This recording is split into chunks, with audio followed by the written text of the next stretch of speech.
Hi, the model you can see here is an epic scale Bowleburna orc battle wagon that was released way back in the late 1980s. Now this was only available for epic scale. There was no Warhammer 40k scale model officially produced for it. So if you've been keeping up with my videos, you can probably already guess that in this video I'm going to be scaling it up to Warhammer 40,000 scale to see what such a model would have looked like. Of course, as is standard practice for me, I began by preparing a sketch of what I wanted. This is at 1:1 scale and shows side elevation and plan view of the battle wagon. And then once I had an idea of what it was going to look like and how big everything was, I moved on to a simple card prototype. So this way I get to see my design in 3 dimensions without wasting any valuable materials at all. And I decided that yes, this was good enough. And so I moved on to modelling the vehicle out of plasticard. And here we have the basic core of what will become the final model, and it is made largely out of plasticard, including the turret, which is a plasticard cylinder using very thin plasticard wrapped around a core. The same goes for the wheels that I have built out of plasticard to make sure I've got them at exactly the right size. The only part of this model so far that isn't plasticard are these cylindrical sections either side, and these are short lengths of plastic pipe. Now for the time being I haven't actually glued any of the wheels on because of the way the mud guards run very close to them. I want to be able to get into paint, so these will not be glued on until the model has been painted. Before I get that far though, the time has come to add all the details to this model. So here is the detailed model, and as ever most of the details are made just from very small pieces of plasticard stuck onto the surface of the core, although you can see that I have used some various tubing at the back for the exhaust system. This is just a length of plastic pipe for the main exhaust, and the 2 side exhausts are made from sections of small plastic test tubes. Then the tiny pipe here is actually just a thick bit of copper wire.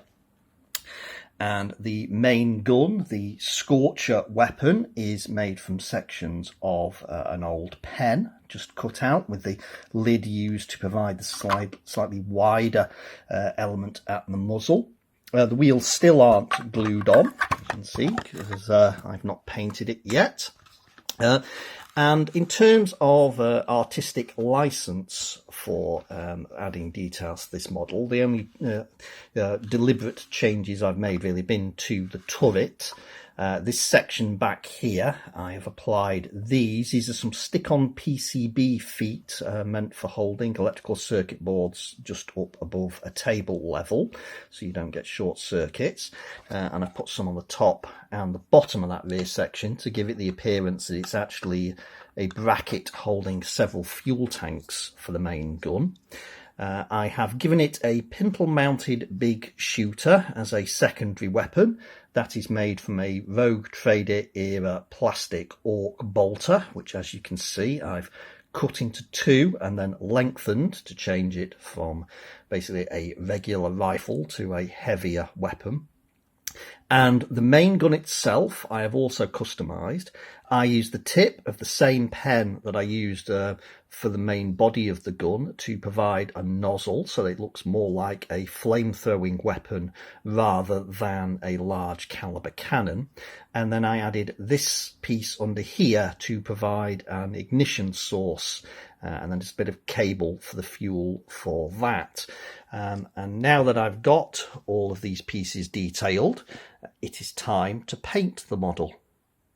And here we have the fully painted and finished Bowleburna battle wagon.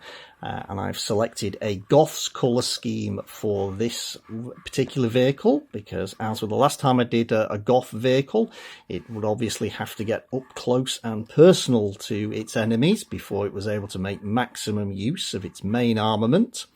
And I hope you've enjoyed looking at this scratch building project. I do know that this particular vehicle is one that was produced by Armourcast under license, but of course course, you couldn't get those in the UK. They were limited to the United States only. So if you wanted one of these back in the days of Rogue Trader and you weren't in the US, you would have to have done what I've done here and scratch built your own.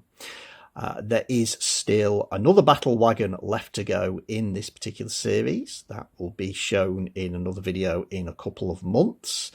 In the meantime, I hope you've enjoyed this look at this terrifying flame-throwing battle wagon. And thanks for watching.